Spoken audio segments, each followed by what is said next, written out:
இப்போ கொடிமரத்துக்கு கீழே விழுந்து கும்புறதுக்கான காரணம் என்னன்னு பாப்போம். நான் முன்னாடியே சொன்ன மாதிரி இந்த கோவில் கொடிமரத்து வழியா தான் தேவர்களும் இறங்கி வர்றாங்க. அதோட கொடிமரத்தோட 3 பாகங்கள்ல மும்மூர்த்திகளும் வாசம் பண்றதா நம்புறாங்க.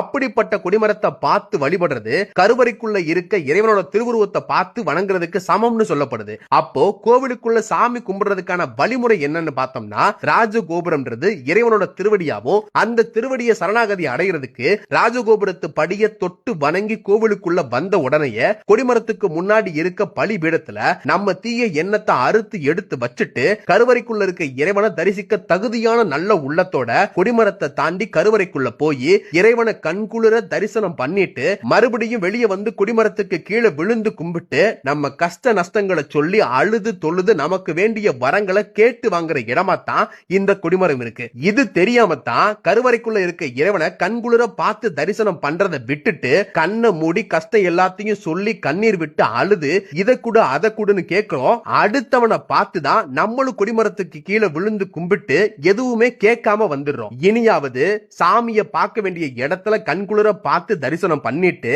வரத்தை கேட்க வேண்டிய இடம் எதுன்னு தெரிஞ்சு கேட்டு எல்லா நல்லதையும் வாங்கி நல்லபடியா சந்தோஷமா வாழ பழகுவோம்.